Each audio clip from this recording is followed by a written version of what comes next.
So first, I'm going to go into what we call the secret sauce. Now, at this point in time, I'm assuming that you've got all your basics right. You've created a compelling game. You understand your market. But you want to make it just that little bit extra special. And you want to then eventually bring in a great social feature. So first, I'll talk about the secret sauce that we bring for all our features, whether they're single player or social. Then I'll tell you what a great social feature looks like. So I'll actually show you a case study of one of our social features and how well it did. Finally, I'll move on to the actual process of how to build a social feature. This will be the process that you should follow. You'll have some tools that you can use that will help make your job just a little bit easier. And I will end up with showing you how we use those tools to actually deliver a great social feature. Yeah? So we'll get into the secret sauce. Now, the first thing that's most important, and this is something that the last keynote speaker went into, you have to make players care about your game. They should feel some kind of emotional attachment. They should have a story to tell. If I play a game and I see something that moves me, I'm going to talk about it. I'm going to let people know. So let me tell you about a game that I still talk about years later that moved me. It's a game called Train. It's a board game.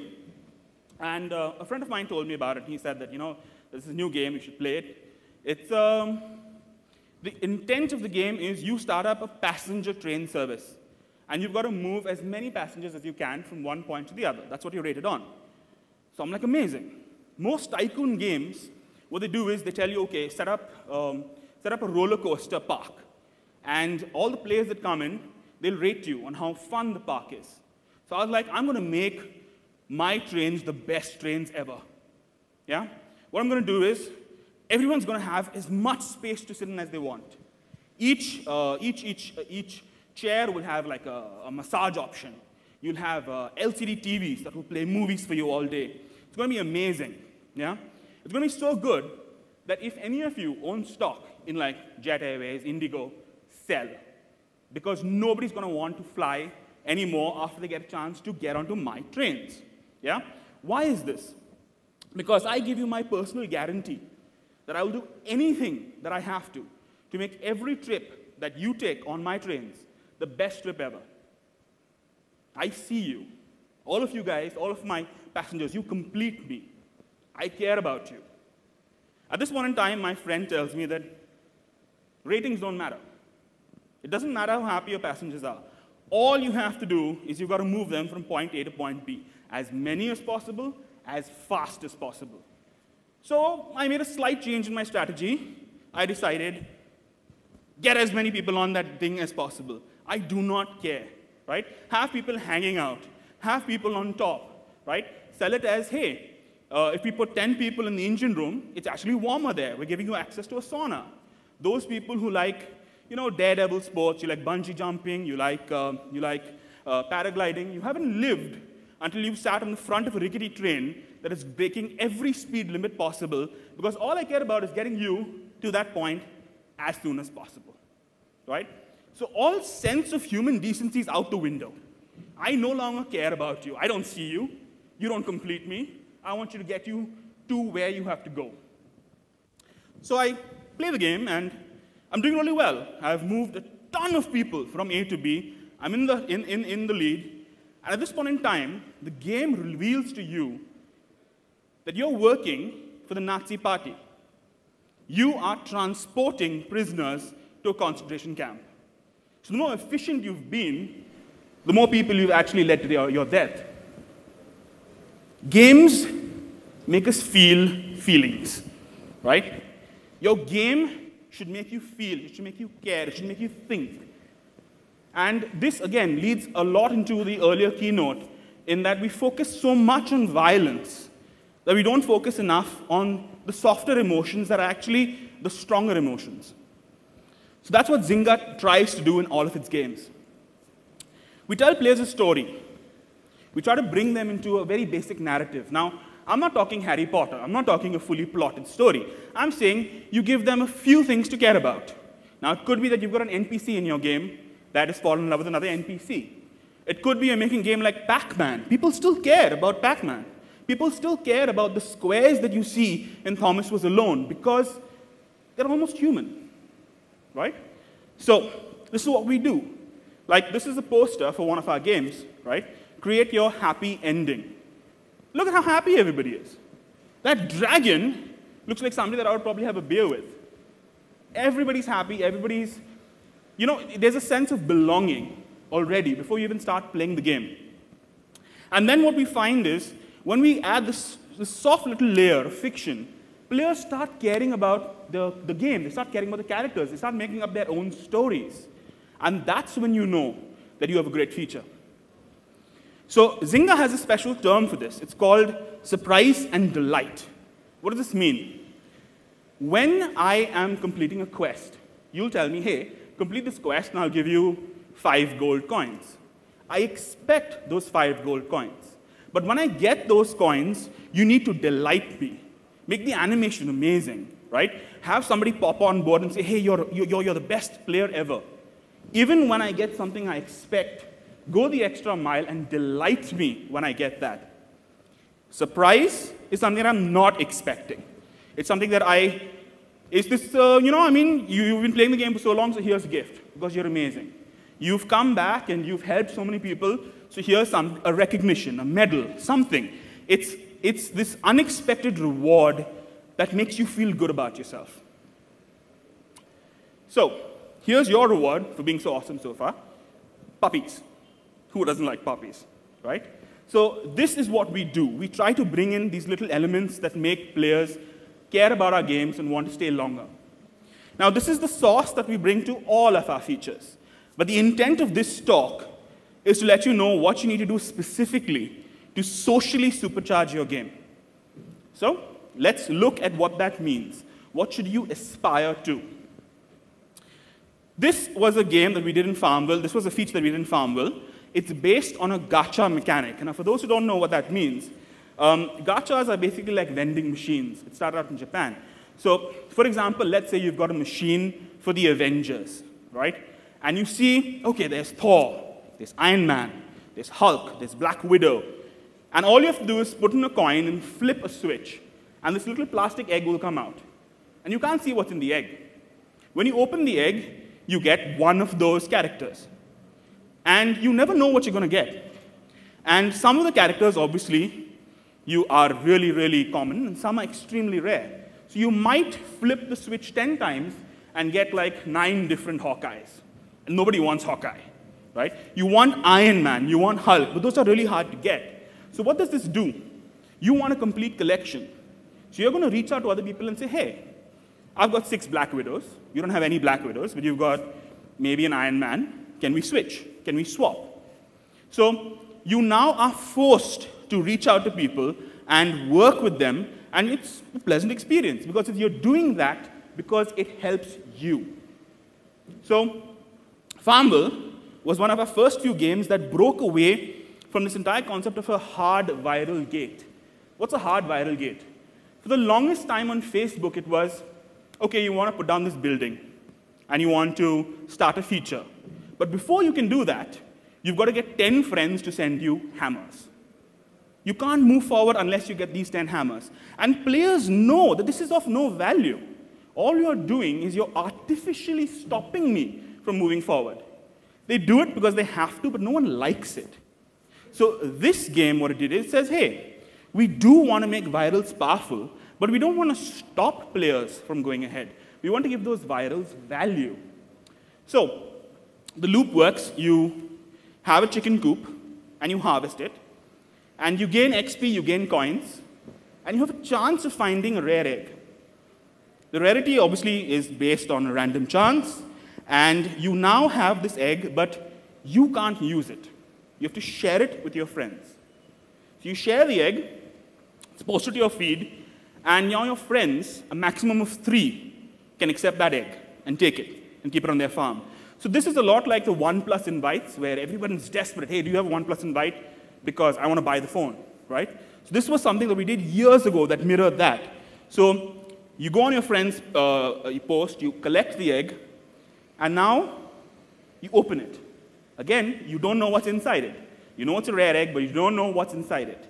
You open it, and then you have a chance to gain a rare chicken and some other valuable stuff. And you add the chicken to your coop, and now you're one step closer to completing your chicken collection. And you obviously get some amazing XP, you get some amazing rewards because of how you're progressing in that mechanic. So what worked? We call this, this was the social layer. So these are the messages that were sent out that, you found premium eggs, share them with your friends. So the focus was always on encouraging players that, hey, you found something amazing, share it with your friends, because that's the only way you can get something amazing back. So this was the effect that it had on our Facebook channel. You can see that's where okay, you can't really see that. That's the arrows pointing at where we launched the feature and had a massive uptick for us. Yeah, and this was all on Facebook. This feature helped us pretty much take over Facebook for a couple of weeks because everybody was sharing because those virals had value. So this is what we call the social gacha mechanic. Now, what did it have? It had player value. I wasn't artificially stopping you from moving forward. You didn't need to do this. But if you did this, it made your game better. It made you better able to move forward to get more cool things on your farm. So it had actual value. I wasn't preventing you from doing anything. It had asymmetrical sharing. The problem we have, Zynga personally, and maybe a lot of other games as well, with our games is that everybody technically has access to the same resources. If I have a farm, I can plant the same crops that you plant. So what can we share? If you need something, I already have it. And you already have it too. So what do we share? There's no sharing ability. But this created something called asymmetrical sharing, where you had something I needed, I had something he needed, and he had something you needed. So now we have to meet together, right? The element of chance is something amazing. This, again, goes back to the surprise and delight, the surprise aspect. I don't know what I'm going to get. I'm excited about it. And scarcity, because you have certain eggs, certain chickens that are really, really rare resources. So this, as you've already seen, worked really well for us. This was the gold standard for our social features. So that's what a great social feature looks like, right? Now, let me tell you about how to build a great social feature. Now, Zynga were wonderful to actually hit it big on the social, on Facebook through our social features. And we've had a lot of learnings. And I personally was working on a social feature for Farmville too. So creating social features, how do you do it? You plan. Yes, it follows the same process that you would do for a new IP or for a new feature. You plan. You figure out what is that I want to do. What will this feature accomplish? Who does it target? You then run your prototypes. You have people building and reiterating and fixing and creating a feature that actually works. And then you've got to actually build the thing, you've got to test it, polish it, and release it. Now, of these three steps, the step I'm going to focus most on is planning, because that's where many things go wrong. By the time you've reached your build process, you've realized, hey, I didn't plan well enough, and I don't know what this feature is going to do. I don't even know if it's going to be a success. So plan is the thing that I'm going to focus most on.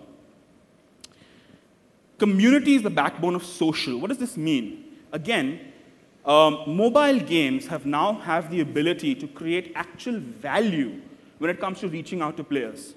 Because they're not forced to go through Facebook. So imagine if you get a notification from the game saying, hey, come back to the game, we miss you. But you get another notification from a friend saying, hey, come back, I need you, which is more powerful, right?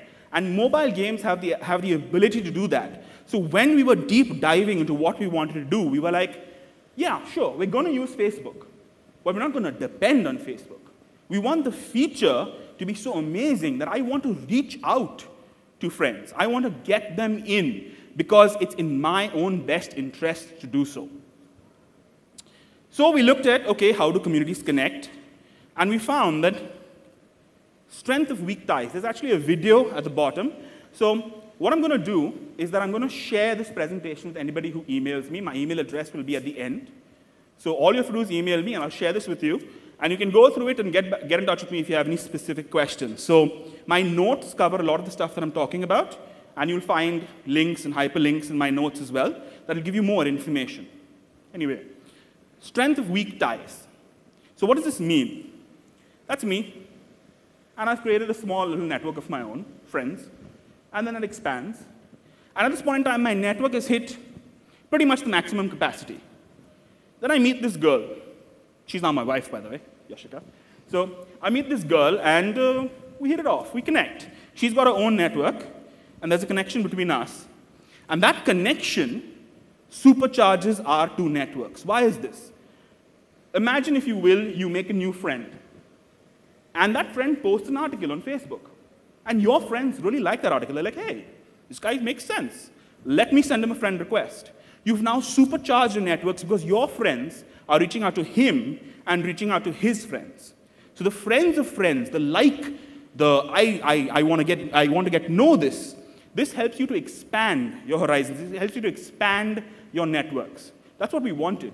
We wanted people to not just interact with the people that were already their neighbors. We want them to reach out to people outside and say, hey, come, work with me. So this was very clear what we want to go after. So now we thought, okay, what are the things that make social communities work? 3 pillars we came up with. People want to communicate. I want to talk to you. I want to have a conversation with you. But what's that conversation going to be about? That conversation is going to be about, hey, this is who I am. This is what I do. This is what I like. What do you like? Yes? It's about expressing your identity, and by doing that, you find out we have shared interests. I love Lord of the Rings, and so do you. I like Spider-Man. I don't like Hawkeye, and you do. That's still a conversation.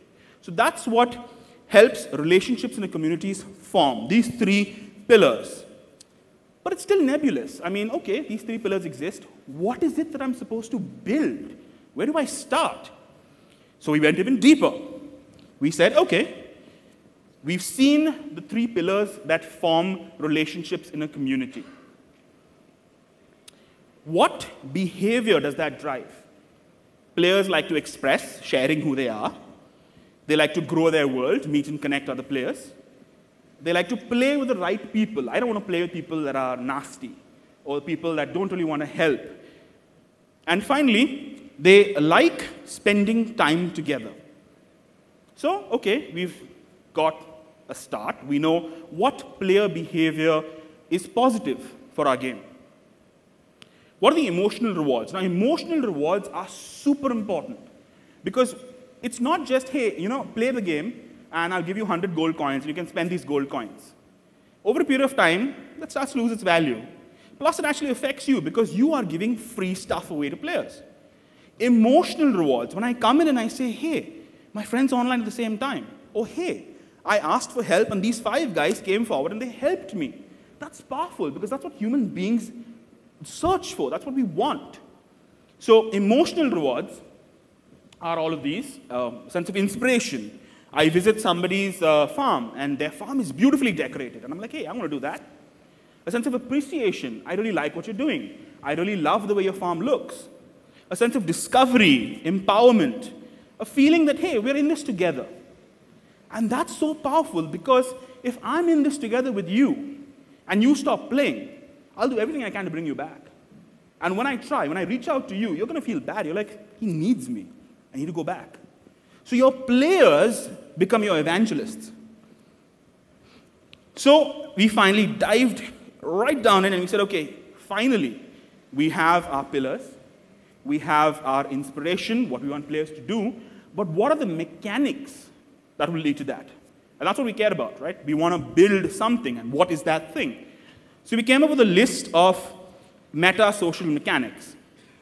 And then what we did is we said, okay, we're going to make an exhaustive list, and we're going to rate both our games as well as the games of our competitors. So we created something called the social scorecard. Now, red means they don't have that feature.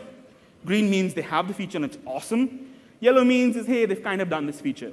Again, I will share this entire sheet with anybody who emails me. Okay?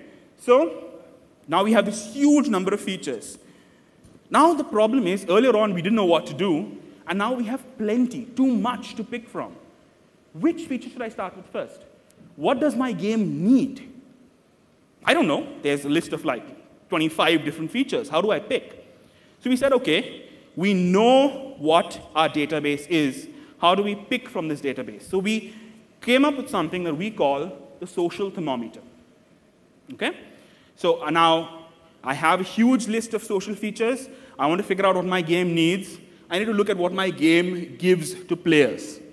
The social thermometer has 3 things on it. There's presence, there's togetherness, and there's commitment. So what do each of those mean?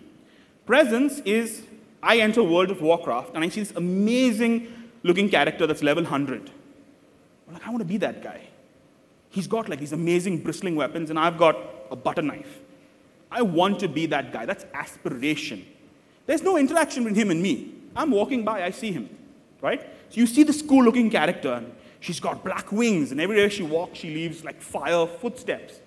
That's amazing, right? There's another kind of presence that is actually helps push your game. This is something World of Tanks did. And this really intrigues me because there are many games that have pay to win. You have a competitive game and everybody has guns, but you have a lot of money, so you buy the most amazing looking guns, and now you kick my ass on a regular basis. And this isn't a positive loop, because I'm like, hey, he's paying and he's beating me. He's not actually good at what he does. He's just got a lot of money. What World of Tanks does is it flips this. If you're a high-level player and you buy a tank, that tank is actually worse than the free tanks. Doesn't have the same power, doesn't have the same armor, but if you win, you get more XP, you get more rewards. So what I'm doing is I'm giving you a nerfed weapon, and I'm saying, are you good enough to win with this? So when I am playing this game and I see a guy roll up in a tank that he's paid for, I'm like, this guy's probably a badass, right? Let's step off. Because he has so much faith in himself that he's using a tank that's less powerful than what I have. So that, again, aspiration. I don't have to do anything. I'm just playing the game, and I see these people, and I see these things, and I see these buildings, and I'm like, I want that. So this is passive presence. Active presence is when you have friends, and you have neighbors, and you can visit their areas, you can visit their bases, you can visit their farms, and you can see how cool they look. And I'm like, wow, what's that? What's that building? I don't have that. I want that. The key here is I have to click on that person's face, visit his base, and then I see this. So it requires the player to do something. So this is active presence versus passive presence. This is really good for creating long-term aspiration, but it's not super powerful. Every game should have some element of this, but it's not like a huge driver. The second thing is togetherness. Togetherness is, we're in this together. We've not really committed to anything, but yeah, let's see if we can work together. So an example of this would be community goals. This is a community goal we ran where you had to collect 8 million coins. So you have to do this together as a group. You haven't said, hey, I'm going to get 500,000. You haven't said, I'm going to get 100,000. We've said, together, let's see if you can hit 8 million. And that's great, because what does that do? That lets me know that, wow, this is an amazing community. There are a huge number of people playing this game. 8 million? I can barely do like 1,000 coins myself. How many people are playing? Something else we do a lot, Zynga, is we do a lot of charity events. So in this, again, as a community, let's come together, let's play the game, and let's earn money that will actually help people. Very positive message, but again, it works on the togetherness. We are in this together, we're working together. This can be super powerful, really good to help you retain, but the most powerful on this list of the social thermometer is what we call commitment. And commitment are guilds. I'm in a guild. I've signed up for a guild. I have given a commitment to do something. When all of us are going to go and fight against another guild, I have given a commitment that I will be online. I will be there. So this really helps supercharge your game. Now, don't get me wrong. All 3 are important. You should have elements of all 3, presence, togetherness, and commitment in your game.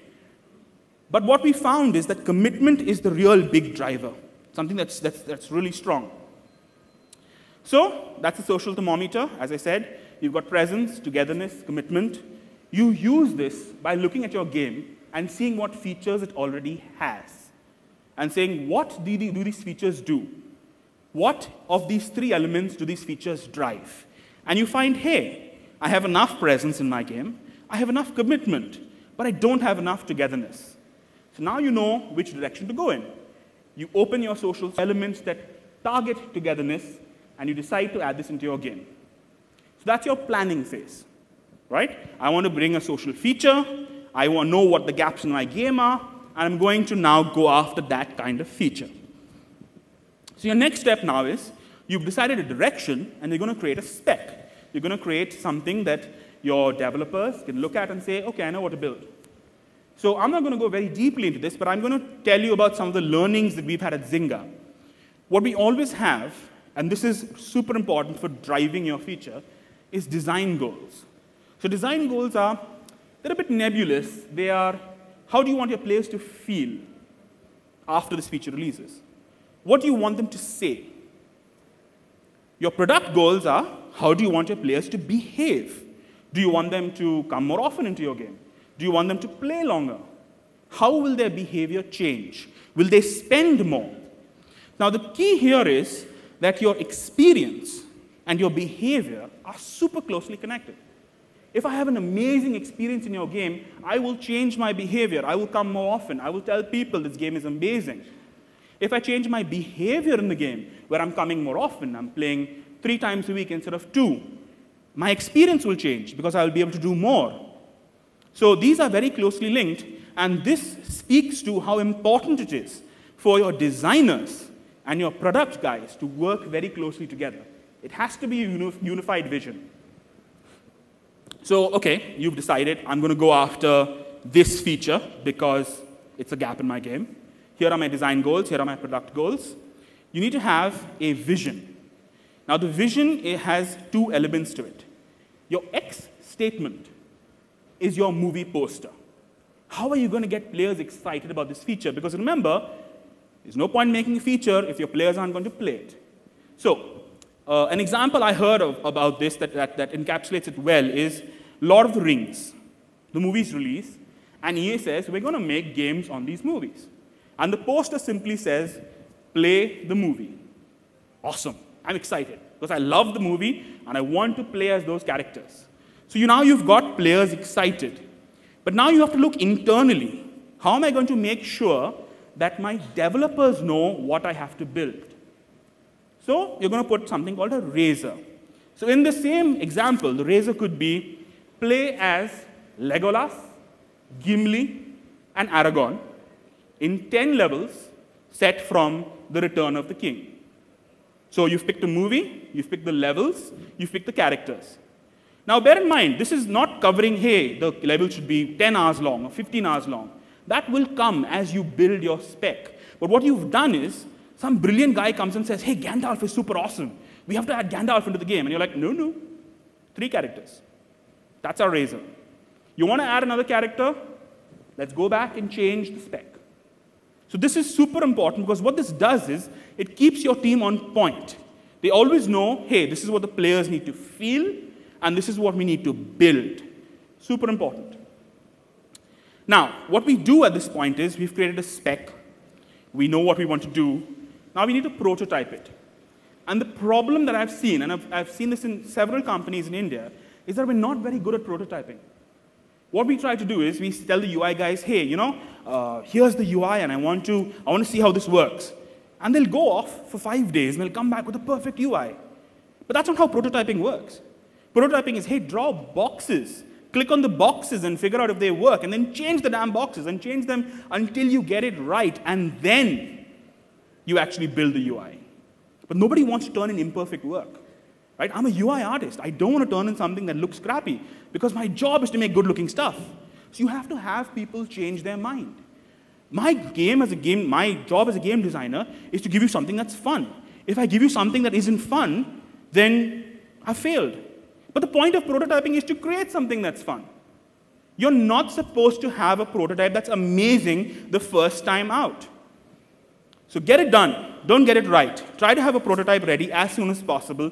Play it, take feedback, fix it, and keep iterating until you are sure that you found the fun.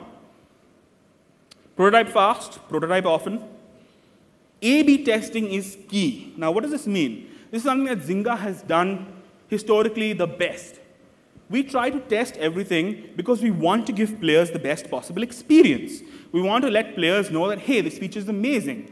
And there are times when all you have is a single poster, a single screen with some text.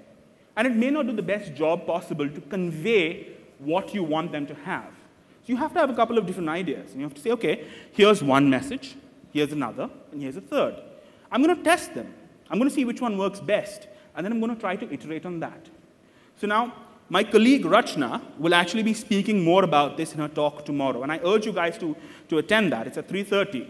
And her topic is the premium of freemium.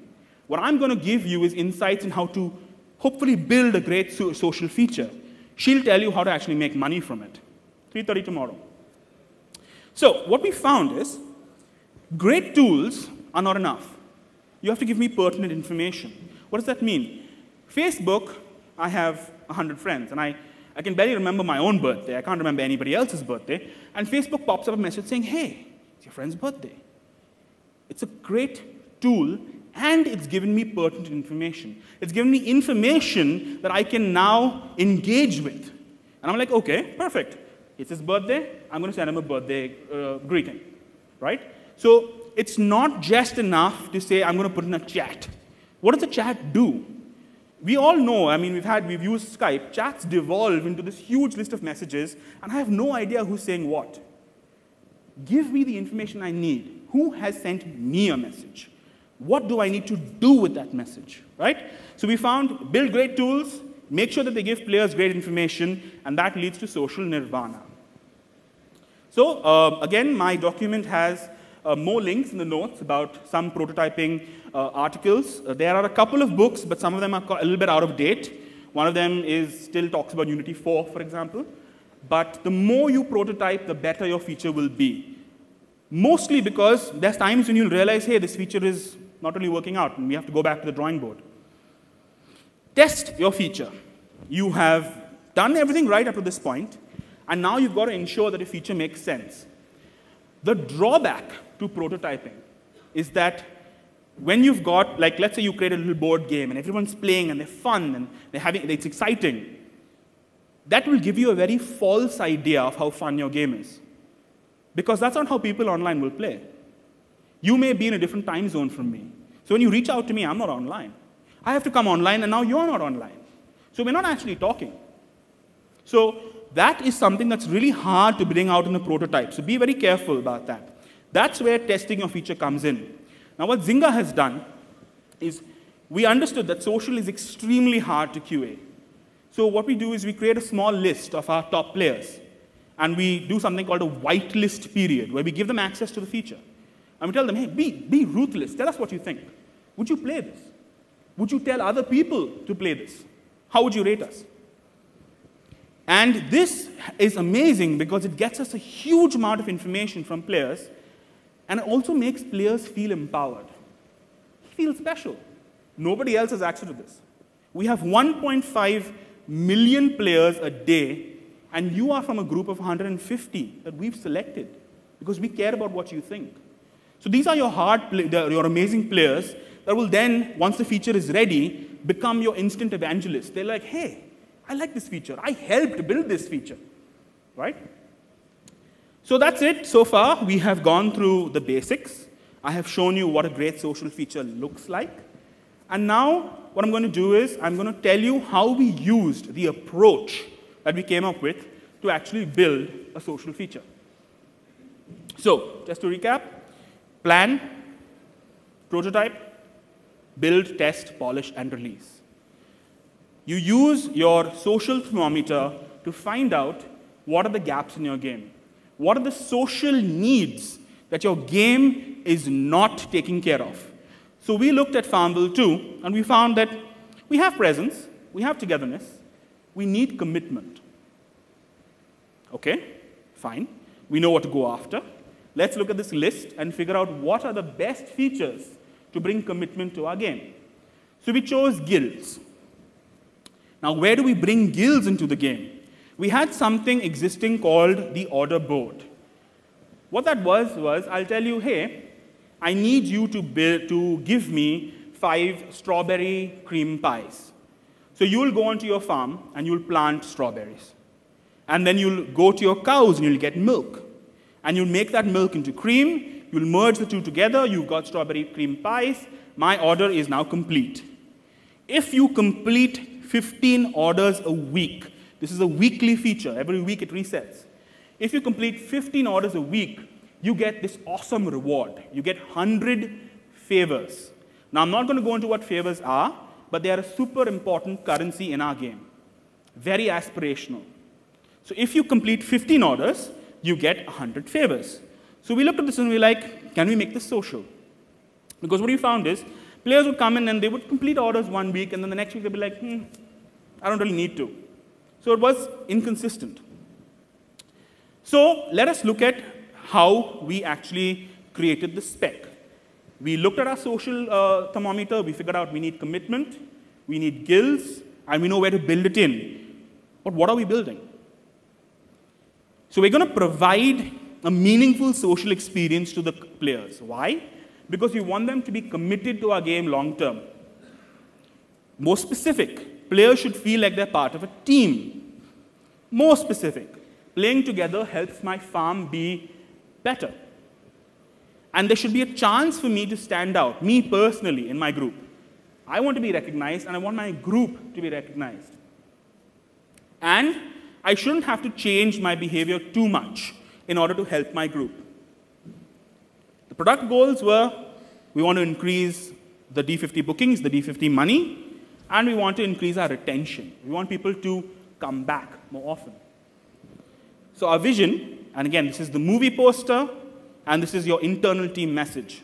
Vision was play in a co-op, play in a guild, and win rewards together with other farmers. And the razor, and now bear in mind, this has to be a little bit more specific because this is what your devs will build. So what we're saying, hey, we want a social layer to this single player feature. This should allow players to join a group or create a group. So already your devs are beginning to think, okay, here are the tools I need to build. The single player experience will not change. That means you were asked to make 15 orders before. You'll be asked to do roughly the same now. And so what is the social aspect? The social aspect is we're going to make a commitment together. You complete your orders, he completes his, and I complete mine. If all 4 of us that are part of the group orders, each of us will get the 100 favors, but all of us will get an extra 200 favors each. So you can double your rewards just by saying, hey, I've done my part. Can you do a little bit more? Can you complete your part? So this gave us our vision. This gave us our movie poster. Your friends need you. Look at how specific that is. Your friends are waiting for you. These are people that you know. These are people whose lives you can touch and whose experiences you can better. Won't you come in? So this was how we started out. And during the prototyping phase, we said, okay, we want to get an idea of how this works as soon as possible. So we did something super simple. We just created paper stuff, right? These are your orders. These are the orders that you will be asked to complete. These are your resources. And that's tracking how many you finished. So each person gets these little chits, and then we play together. And we're like, okay, I'm going to complete 1 order. My day is over. Now, how many orders are you going to complete? We played a prototype version. We improved on the prototype version. Now this has color. This has got actual pictures. So as we kept playing this, we kept changing the rules, improving this, and then we got to the point where we're like, okay, we know what we want to do. We know how the feature is going to work.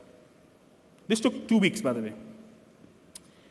Now, this was the old order board. It's all about me. I need to fill that bar, and I will get my rewards. This changed into a social order board. Over here, I have my personal goal, 15 orders. That's what I need to do. Every time I complete an order, the group orders go up by 1. If all of us hit that target, we all get 200 extra favors. Now this leads back into the surprise and delight. Players know that when I hit that target, I'm supposed to get 200 orders. But when you hit that target, what happens is all your friends run onto the board. And they all cheer, and they clap, and they're like, amazing. And there's this explosion of favors. It's huge, like this rain. So you get something you expect, but you're delighted by that moment. This led to a 29% increase in orders completed. Now, bear in mind, the reason we went after this feature is because it was one of the largest drivers of revenue in our game. And we saw a 29% increase in the number of orders that players completed per week. And that leads to a proportional increase in your engagement, in your retention, in how players like your feature, how many times they come back, and so on. Helping each other. This is how the feature works. Essentially, you are in a recipe, and you can say, OK, I need to complete my own orders, but I need some help. So you can send a help request to your friend. You can call your co-op for help. You can do this for any ingredient in the game, and your co-ops then will help you. They'll send you eggs. They'll send you the raw ingredients that you need to create your orders. Now, why is this important? This goes back to what I spoke about value. In a viral, I put up a post and say, hey, I need 10 hammers. And 10 friends will click on the hammers. It doesn't mean anything. It's just a click. Here, when you ask me for help, I'm sending you stuff that I have created. I have planted those items. They are in my inventory, and I'm sending them to you. I have invested my time in those things. And when I help you, you will help me. So we created a real value loop where players understood that when someone helps me, they have invested themselves in this gift. It's not just this virtual thing that means nothing. So to date, this feature released a year ago, 2.7 million people have asked for help 314 million times. And 2.7 million users have helped 970 million times. Now, why is this number different? Because when you ask for help, it's not a one-to-one thing. It goes to your co-op. It goes to 5 people. It goes to 10 people. And all of them help you. So you come back in, and you've got this huge list. Hey, this guy sent you eggs, and this guy sent you milk, and it's awesome, and they all love you so much. And now you want to send them back. So it creates this dependency loop where I want to come back, and I want to see my friends have helped me, and I want to help them. And that's super important. It helped you to get recognized. Now, this was a feature that was added a little bit later because we said there are amazing loops, and people are helping each other. Shouldn't we recognize that? So we created a little leaderboard of how many orders you've completed, how well you're doing for the co-op, how much effort you're putting in. And those people are ranked. You get pop-ups that say, hey, you're leading. And she's completed 5 orders. She's catching up to you. So it's this healthy competition. It's this healthy competition that players have among each other. It drove an increase in revenue and retention. So now we're reaching the end of the presentation. I'm going to try to run through a little faster. Testing your feature. This is what we did when we launched the feature. We brought in users, and we ran user surveys. Those dots are the user surveys we ran. And we basically told people, how fun is it? Would you let other people play? Would you tell other people to play? And you'll notice our scores just kept going up because we fixed our bugs, we listened to their feedback, and we created a feature that our top players, our top 125 players said, hey, I'd play this. I love it. So that's what we did. So now to recap, here are the tools that you can take away. And I'll give you access to this through the PPT. 3 social pillars. More importantly, the social scorecard sheet. These are all the features that you can build. These are features that exist in the top games right now. And that sheet tells you what behavior that feature will push. And the social thermometer, which you will use to say, what feature do I need to build? What does my game not have? Your processes, which are your spec creation. What am I going to build? What's my vision? What do I hope that players will change about their experience and about themselves? And prototyping, super important. And whitelist. Now, you may not have the capability to whitelist players, but you always have the capability to reach out to other people. Let them play your game. And that brings me to the concluding part of this. Doing this is not easy. Creating a social feature is really, really tough. But there is one superpower that you can bring to this entire process. This was an image of me created when I started our last social feature. Happy as shit. Like glowing, I'm happy, I'm like cherubic. Towards the middle of the feature, somebody drew me like this. I was like, I don't know what the hell is going on. Something's very wrong. And then by the end, I was paranoid. You do not want to pass this man in the hall because he will punch you in the face. So what was the superpower that we brought in? The superpower was the power of why. When you create something and you put it in front of someone, and they're like, yeah, it's nice, but why did you do this? You'll be like, you just don't get it. And Mark Skaggs touched upon this in his workshop yesterday. It's something we all do. We are like, see, here's the problem. I created this thing, and you were not part of the creation, which is why you don't understand how awesome it is. But the players weren't part of that creation either. If he doesn't get it, they won't get it. So you have to constantly ask yourself, why am I building this? Am I still on track? Should I go back to my vision? Should I go back to the direction we decided on and figure out, are we still on track for that? And this will help you eliminate a lot of the frustrations that I personally faced. So that's it for me. That's my email address. So please email me. I will send you a copy of this presentation with links, and you can ask me whatever questions you need to then.